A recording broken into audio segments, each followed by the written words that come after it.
So as you work through the exercises in Groove Additives, you're going to require quite a good control of accenting. Accenting, I think, and dynamics in general are probably more important than any other technique that you could have. You could play real fast on a practice pad or real fast on a drum set, and without any light and shade or any dynamics in it, it really doesn't mean anything, and it's not going to hold people's attention. You know, if you just play a roll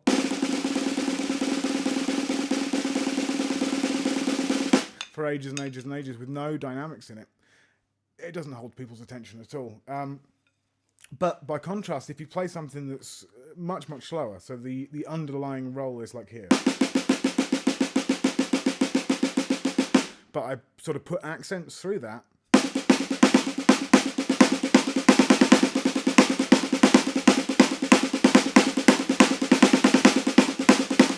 that's much more interesting for an audience to listen to, and it's much more musical. And of course, with those accents, when you can put those around the drums, and you're well into a nice soloing vocabulary.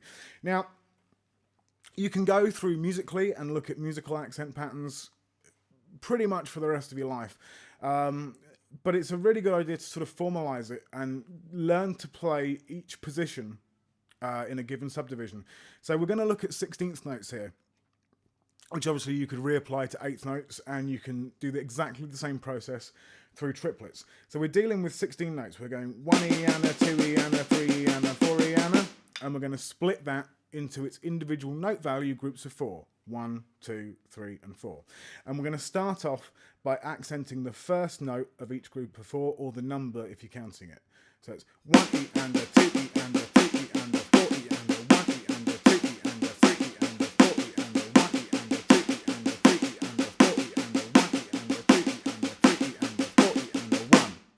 And it's important to have some preparation for the accent, so that you're not going up down when you come to play the accent, so it's not and snapping up and down, because you're wasting a lot of time and motion in doing that. So if you formalize the system, and you can play down, tap, up, tap, down, tap, up, tap, down, tap, up, tap, down, tap, up, tap, down, tap, up, tap, down, tap, up, tap, down, tap, up, tap, down, tap, up, tap. You can see that I'm going up before I need to be up, so my stick is already there and already ready to play that note.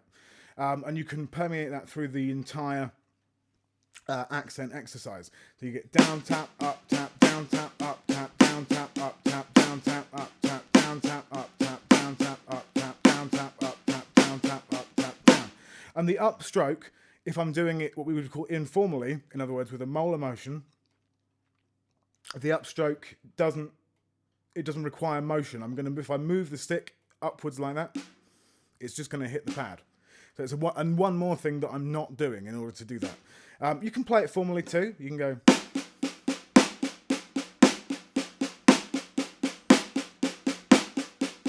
So there my stick is going straight up and down, rather than using the molar motion, which is a little more flowery, but is certainly my preference for most things.